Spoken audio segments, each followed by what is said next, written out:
A very warm welcome to all of you, and thank you for joining us today. Let me take this opportunity of first setting the context, and then I'll introduce you to Will, with whom I've had a chat before, and I can tell you, very, very impressive of what he's doing. This is all focused around climate. As we all know, climate disasters are increasing both in frequency and intensity, leaving communities without power, communication, and essential services when they need them the most. Traditional disaster responses is still heavily dependent on diesel generators in most parts of the world and complex fuel supply chains that are costly, polluting, and often unreliable during crisis. As climate pressures rise, frontline responders urgently need cleaner, faster, and more resilient energy solutions that protect both people as well as the planet. We are honored to have with us Will Higgard, founder and CEO of Footprint Project, a pioneering organization that is transforming disaster response through renewable energy.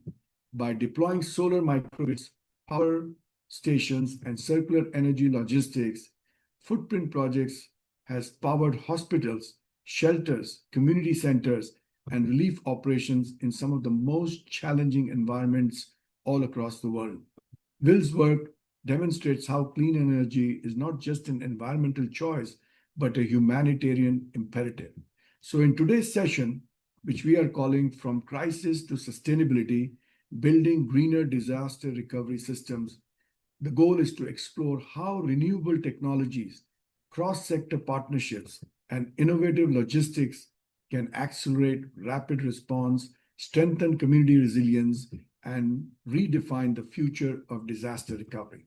So with that set up, let me first ask a basic question to Will and get his understanding and in response to, what originally inspired you to start the Footprint Project, and when did you realize that these are real gaps, traditional disaster responses and clean energy solutions were required?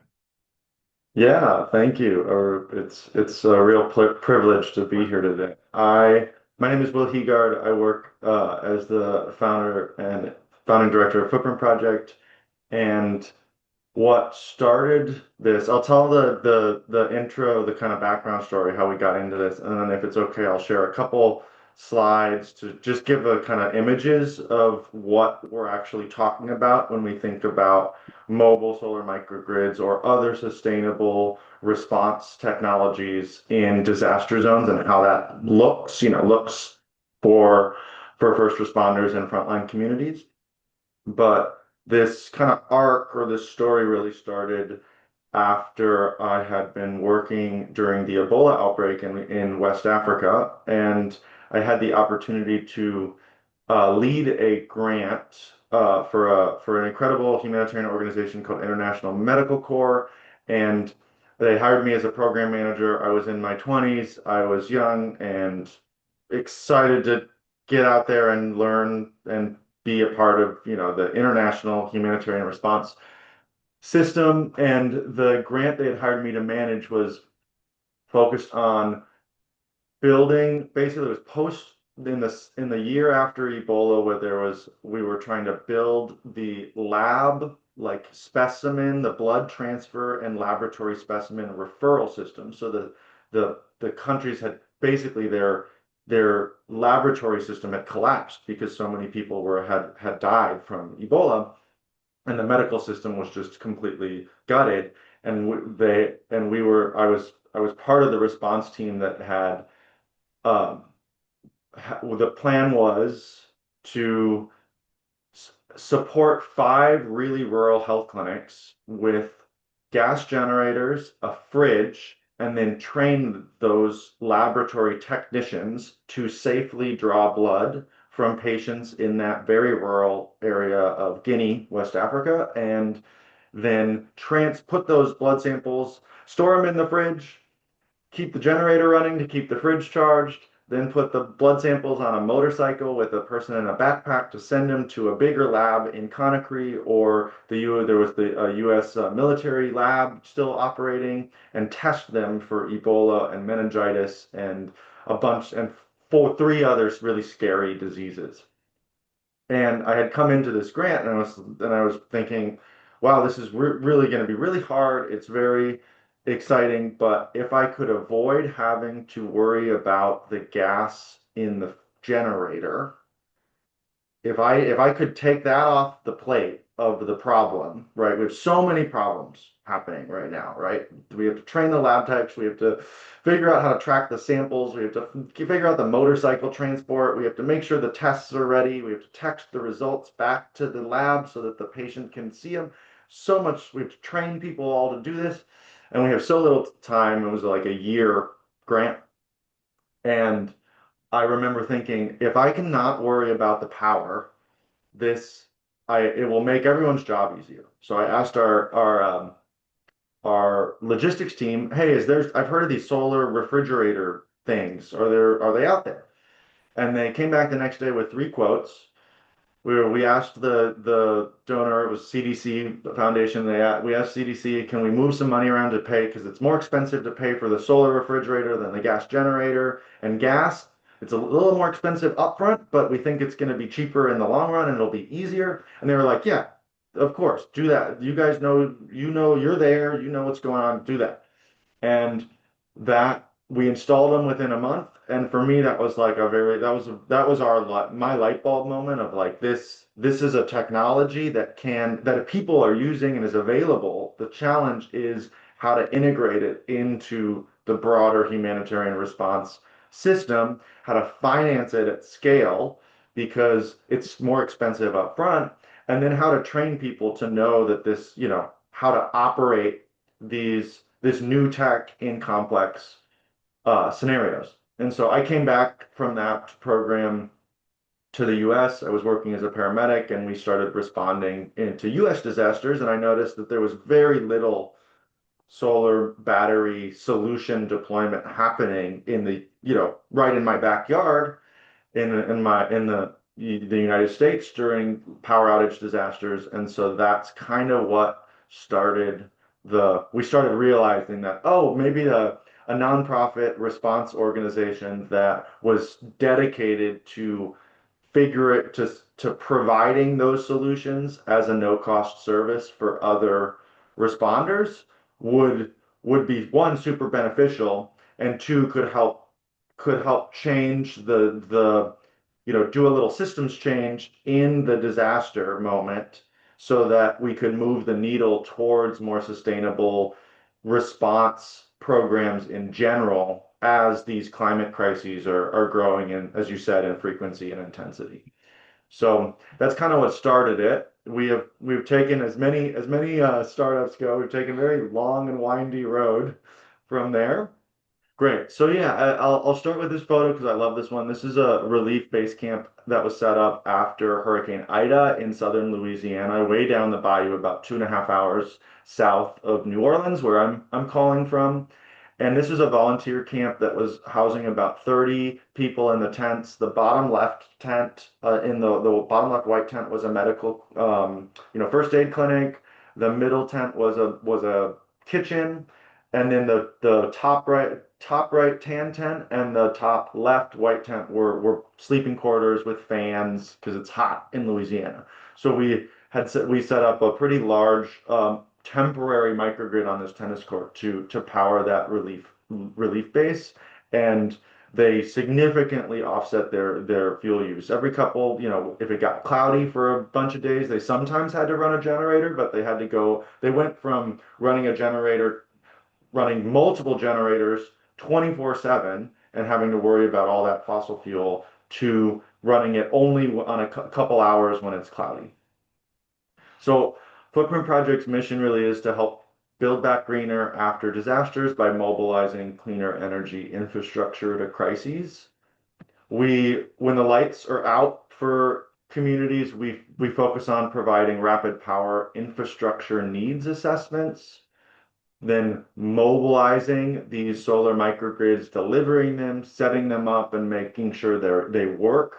In this photo, this is after the Kentucky tornado in 2021, and this is in the bottom floor of a church.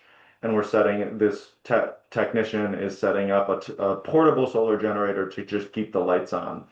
Um, and then the equipment, this kind of varied fleet of solar and batteries and appliances, climate tech, it stays as long as the sites need it for low or very low cost. I kind of think about it like a broad clean tech lending library that floats between disasters across the domestic United States.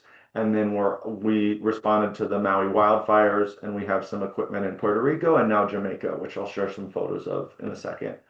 And then, so when the grid is back on, or when the disaster is kind of settled, the dust is settled, or people are a little more stabilized, we focus on design, build, deploy training. So here we're training a local organization in New Orleans how solar generators and solar panels work. These panels on the bottom actually got installed on the shipping container right behind that yellow container, and that is then providing a backup power source for this community resilience hub. And then we donate loose climate tech, solar panels, solar generators, any kind of all the loose components that make up a microgrid when we have them available. And then we try to seed local workforce development opportunities by turning these systems into a kind of our hope, and this is a work in progress, is that we can build a workforce and jobs to move these microgrids around, similar to move the jobs that are out there to move generators or fossil fuel infrastructure around during power outages. We're still pretty small, but we're 15 people, five in Asheville, North Carolina after Hurricane Helene, and the rest of us are in New Orleans. But we've done a number of disaster responses, powered up a number of relief hubs, 200 over 200 when the grid is down. We have a growing fleet of mobile solar microgrids of various sizes active across the U.S. And then we've trained over 500 responders. So our track record is always a work in progress, but we're growing our impact year over year. And then I just wanted to share, because this fall's major hurricane, at least for in the U.S. region, Caribbean region, where we're mostly, we're covering right now the U.S. and the Caribbean, and we went to Maui, but that's kind of farther.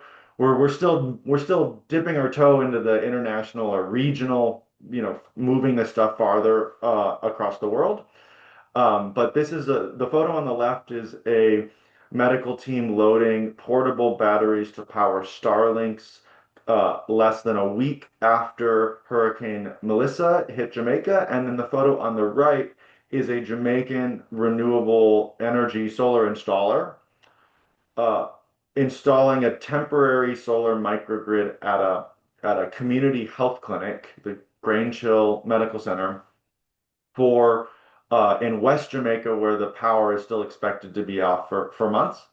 And so I like these two photos because it shows kind of the small solar battery kind of portable tech that can start, that helps search and rescue and power Starlinks and get the basic communications back up and running. These units, we sent over 200 of them, and they scattered them across the hospitals and fire stations and schools and kind of the infrastructure that was left standing after Melissa to power up the Starlink, so they could say, "Hey, I'm here. We have people that need help. Send a helicopter. We need to get search and rescue out here." And then the photo on the right is kind of the long-term recovery, or for the larger infrastructure that needs power for weeks or months after the storm. It takes more time for us. It's harder to logistically move into the disaster affected area, and it requires us to contract local solar installers to set it up and maintain it. But what that does is allow us to push resources into the community, pay local installers to do the response.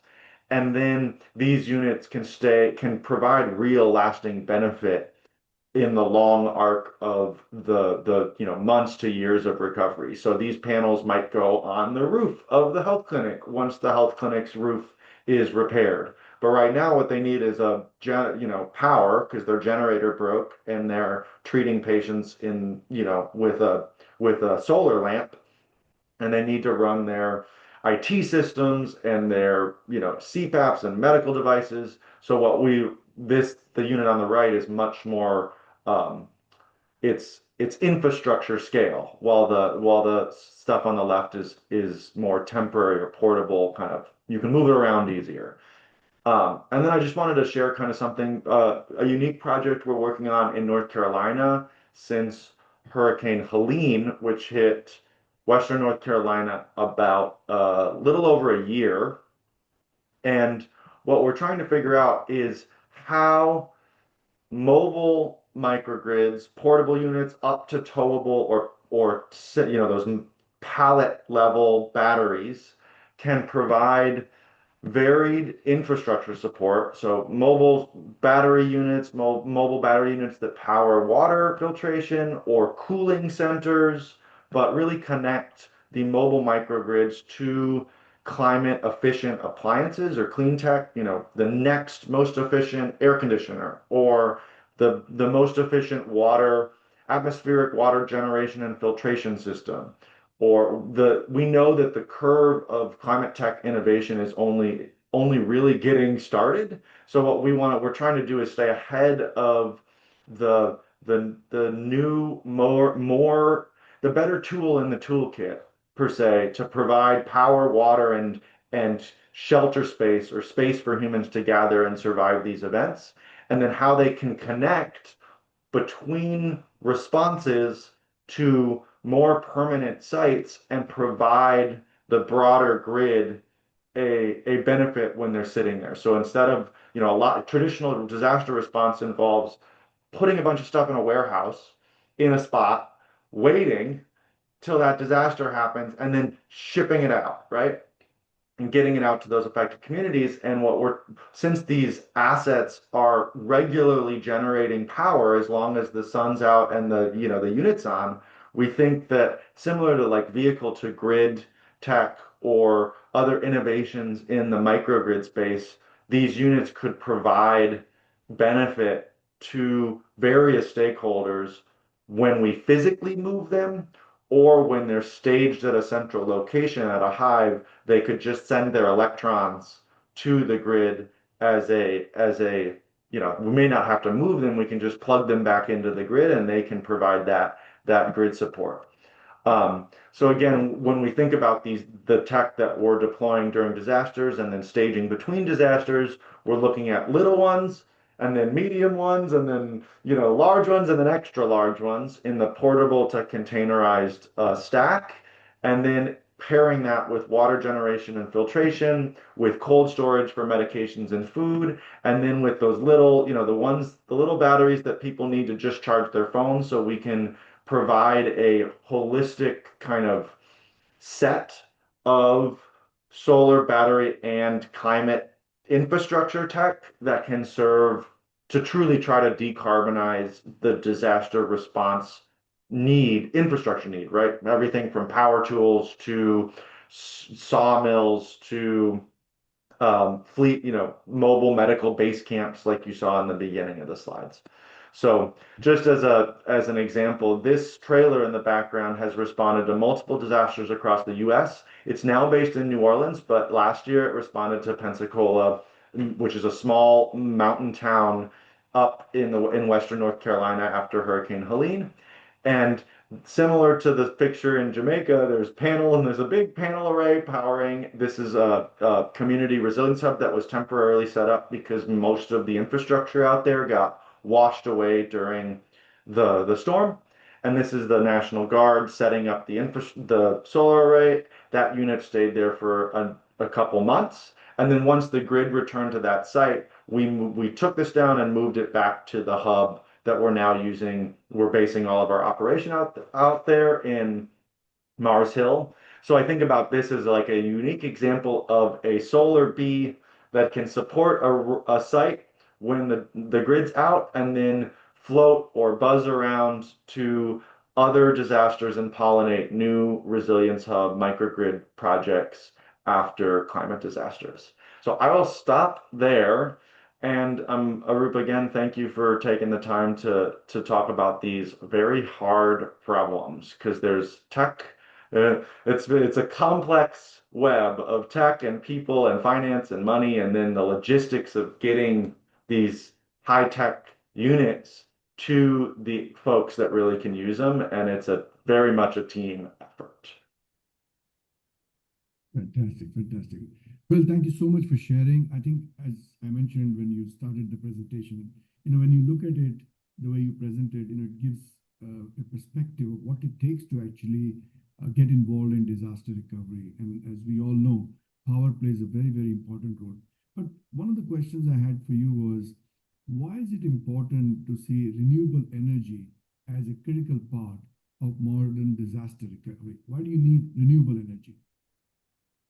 Yeah, and I mean, the reality is that you can, I mean, 90 still, and we, again, this is a great question that we've been hoping to answer with research, but we estimate just from direct experience that when we respond to disasters, we are still seeing that 90 plus, way over 90% of the power generation, electrons that are being used to charge run hospitals or base camps or the trucks that are responding to put up the power lines or all the people and stuff that comes into a disaster affected area, we we estimate that still over 90% of that is fossil fuel based, meaning gas generators and gas moved by fossil fuel transportation, meaning, trucks and boats and planes. And and then we're also bringing in bottled water that's, plastic bottled water wrapped in plastic. And then for shelter, we bring in plastic tarps to give out or let people use for temporary shelter. So we estimate that still way over 90% of the total humanitarian logistics supply chain is fossil fuel based. And the reality is that when we started doing this, we were looking at, hey, what are alternative options, right? That can be that responders will be able to use that will make their job easier. Because if their job, if the solution is not an actual solution to a real problem, it's not going to be adopted, right? We could say, yeah, we should transition humanitarian response off of carbon intensive infrastructure, but if the alternatives don't allow responders to do their job in a response, they're not going to use them.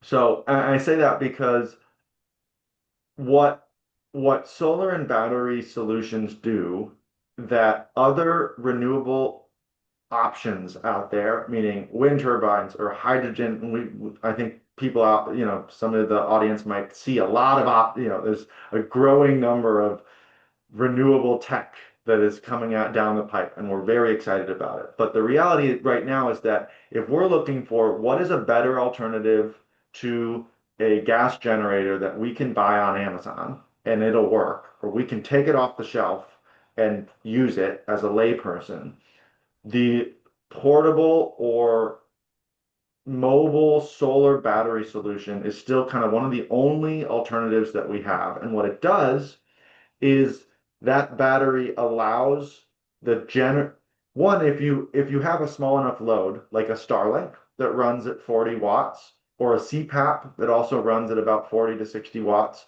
you can buy a solar now, and this is like only in the last 5 years, right? You can buy a battery pack and a solar panel that can charge that thing, keep it powered all night, and charge up in the day while it's powering that thing. So you have this option now that even less than 10 years ago, you couldn't, there was not batteries cheap enough or cost effective enough or turnkey enough to do that as someone, and they weren't on They weren't in the stores. They weren't on Amazon, right? So what those new tools do is reduce the logistics burden of keeping a generator, a gas generator, a diesel generator running 24/7. Because when you're running a gas generator in a remote environment after a storm, the concerns are fossil fuel supply. If that thing doesn't get gas or diesel, it doesn't work at all, right? There's no that gas or diesel is not coming, you got to go to the gas line or pay a company to deliver that on a regular basis. And if you're running that generator 24/7, your energy loads are often a going up and down, right? You put a bunch of people charge their phones, then they don't charge their phones. You run a you turn on your oven and then you don't turn on your oven, right? You run your laptop or you open your fridge and you leave your fridge open because your kids left your fridge open, and then your energy load goes up. So what batteries do and solar panels do is allow that varied energy load. It takes the weight of that load, and then you can use your generator only when the sun is not shining enough to keep your battery charged. And the studies from live, this is a lot of this um, information has come from live events, like these big festivals that are transitioning it's live events in construction, remote construction, big, where they have big generators that they've moved in to a really remote area and they have to run it 24/7 because of usually the IT stuff. They need the Wi-Fi to stay on always. They need the lights at night to stay on always. And what they're learning is by pairing a big battery with those big generators, they can offset their fuel supply by in the festivals that we've worked at, 90%. So they're going from just by using a battery, they're going from running a generator 24 hours a day to running a generator 1 hour a day just to charge that battery. And I think about it again, just as one other example, like how your car manufacturer tells you how your car will last longer if it's on the freeway. You want to be running that car 60 miles an hour, or I don't know what kilometers if for other folks tracking, but you want to be running your car, fast consistently, right? You don't want to be stopping and starting. It puts more wear and tear on the engine. Same thing with a generator. So when you're running a generator just to charge your phone or your laptop, what you're essentially doing is like putting the pedal on a big truck just to power a USB plug, right? What that engine should be doing is running at peak to charge a battery that then can run all the other appliances. So it just optimizes the energy system, and that saves an incredible amount of fuel, plus the logistics supply chain required to move that fuel into a disaster site when there are limited resources, limited time, and and people to actually manage a fuel supply chain. Well, I understand totally. So one thing I want to check with you is when you're building these mobile, rapidly deploying and energy systems, what are some of the design choices that you have, and what really makes a practical implementation in such crisis solution? Can you walk us through maybe one such work that you've done in the work that you've Yeah, done and for Arup, many years? Just your briefly. audio is a little hard to hear if you can speak up. I think it said, what are the choices that Yes. I have? Yeah. So it's a unique space right now because there are so many solutions on the market. If you Google solar generator or solar microgrid now, compared to 5, 10 years ago, there's just it's like there's hundreds, right? I call it like technology overwhelm. Like there's so many options. They all have a price tag. They all have all these very, specs on how many kilowatts it can generate and how many kilowatt hours of battery storage it has. So when we're looking at, and we're technology agnostic, right? We are not a distributor supplier. We do have corporate sponsors that give us their tech, and then we test it, vet it, and deploy it to regional outages. But the reality is that for us, we when we're looking at solutions, we are thinking about a couple things. One, is this user friendly, right? Can a nurse in a clinic turn this thing on and plug in, right? And understand that when, plug in the panel, turn on the switch, and get back to doing their job, right? And there is a unique line, there's like a break point between the all what we call them all-in-one portable solar kits. That's like if you think about those Lucy, the little solar Lucy lights, those little lanterns that are like puck lights. It's there's on a scale of small to really, really big, there's those. And then the units that we focus on are one order of magnitude bigger than those. So it looks like a, checked luggage or a suitcase sized battery with a couple solar panels. And we think about how user friendly it is, what the cost is for per kilowatt hour of energy storage, because the biggest cost for this type of equipment is the battery itself. It's the solar panels are also we're moving away from shipping solar panels as part of the R responses, because we've learned even in Jamaica recently that it's pretty much you can almost find solar panels almost anywhere in the world now.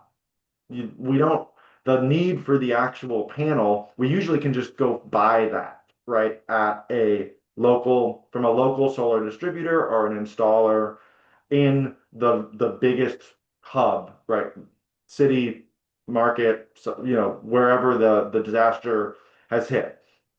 So we're usually thinking about how user friendly is the tech, and then what is the cost per kilowatt hour of battery storage, and then we add a couple features like we're thinking about how we can remotely monitor the fleet. So will does the warranty of the unit allow us to to connect it to our remote monitoring systems? So as we're getting deeper into how to manage a fleet of various sized, various type solar microgrid systems. But in general, we try to focus on using off-the-shelf renewable infrastructure that we can stage, pack, and rapidly transport.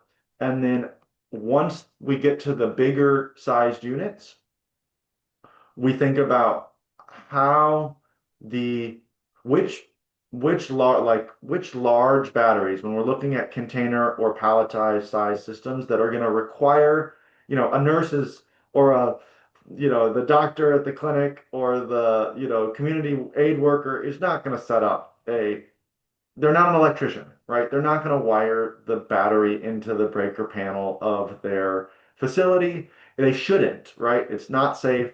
That should be done by a licensed electrician in the region or the state or the county or the parish that they operate, right? That the unit that the site is.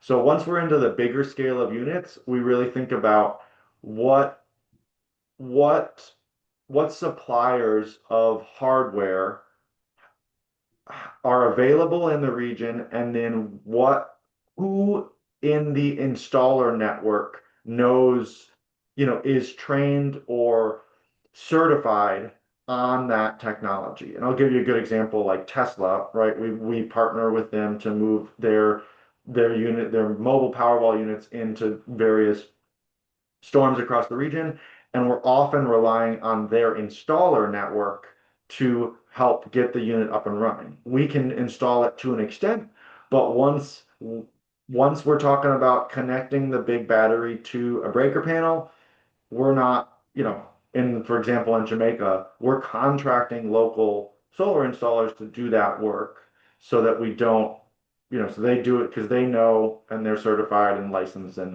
their country. So I think about the user friendliness and the cost on the small end, and then on the big end, what installer networks are available.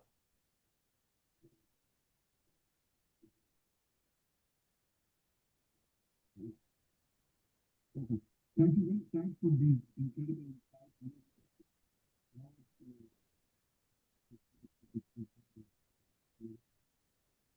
Arup, sorry, the sound is coming really low.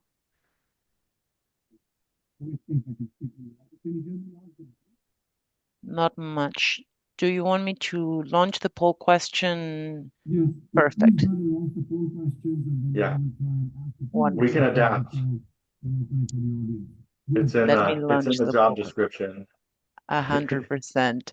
So, for our audience, if today's conversation inspires you, we invite you to explore ways to engage further with the Frost and Sullivan Institute on our global initiatives around education, sustainability, and innovation. This is a multiple choice answer, so feel free to choose more than one answer. Options include get involved with the Frost and Sullivan Institute and our global initiatives focused on education and innovation. You can connect with the Footprint Project to learn more about their impactful models and explore ways to support their work. You are welcome to schedule a dialogue with the Frost and Sullivan Institute to explore potential areas for collaboration, and you can stay informed by receiving updates, insights, and opportunities to engage in upcoming growth webinars and impact sessions. We'll keep this poll open for 10 minutes, and once the webinar concludes, the Frost and Sullivan team will follow up regarding your responses. Thank you. Thank you, Leta. Let me ask the next question, and this is also for our entire audience, Will. For those that are listening today, whether they are from organizations, corporates, nonprofits, uh, what is the one meaningful action they can take to support greener, more resilient disaster recovery systems? Such a great question. Um, One, I think it depends on what piece of that puzzle the the audience is coming from, where they're coming from, right? If they're a nonprofit response organization, I think talking, really sitting down and thinking through their fossil fuel supply chain and exploring alternatives is a really good start. And if they're a company thinking about how their bottom line can be uh, leveraged in many ways to support the climate disaster response architecture, right? So that we know that companies need to make, money. We all need to put food on our table, but as these climate disasters increase, I think there are going to be unique, and I'm sure y'all are looking at this as part of the Frost and Sullivan Institute, how business models are going to have to change to adapt to these recurring, frequently reoccurring and then intensifying extreme weather events. And I think incorporating renewable tech and partners that are doing it into your either marketing or corporate social responsibility plan or your just staff safety and engagement plan. We've talked to companies about, hey, we can't when that hurricane hit up in Asheville, we weren't able to connect with our staff because none of them, all of their communications were down. And that cost us, I mean, that's cost them the companies lots of business. And it's also like, how do we make sure our staff is okay in these regions? So I think there's a lot of space to think or pieces to think through from a corporate actor's perspective. And then just from a like citizen, when this is my favorite one, and this is the one I really think is like the number one, if you're trying to move, we're trying to collectively move the needle towards climate positive disaster response solutions and work and programming. I really, and I tell people, go find your local fire station. Like you live somewhere, go find the local team that you are going to call, or if you need help, you are going to go to them for help and ask them, what is their backup power plan? Like, our fire station is, a couple block, maybe 12 blocks that way. And like, what is the plan for them if the grid goes out for more than a couple weeks? Because it happens, and oftentimes the plan is we hope we have a gas supply chain and we expect that will be delivered. And we are doing this regionally here in New Orleans, and then we're doing it, our staff in Asheville are doing this, and it's really, I think the systems change comes from local communities engaging with their own resilience, their the tools and the people that are going to be there when the disaster happens, and really digging into how are they going to continue their operations if and when the fuel supply doesn't land. Because sometimes every disaster we see it, it's like the world these days, right? You have a plan, nothing ever goes to plan. So Very good. the way to solve that is to prepare and really communicate and over communicate within your neighbors. It's neighbors and local responders that are going to keep communities lights on. And so we really need to ask those hard questions. Thank you very, very much, Will. I know there's so much to cover, and time is always a challenge when you have open conversations like this. Hopefully, we'll get a chance to talk to you sometime in the near future as well. And I'm hoping that people can reach out to you as well to find out more in different ways in which they can work with you. But Will, thank you very much. I really appreciate your time today. I wish you the very, very best.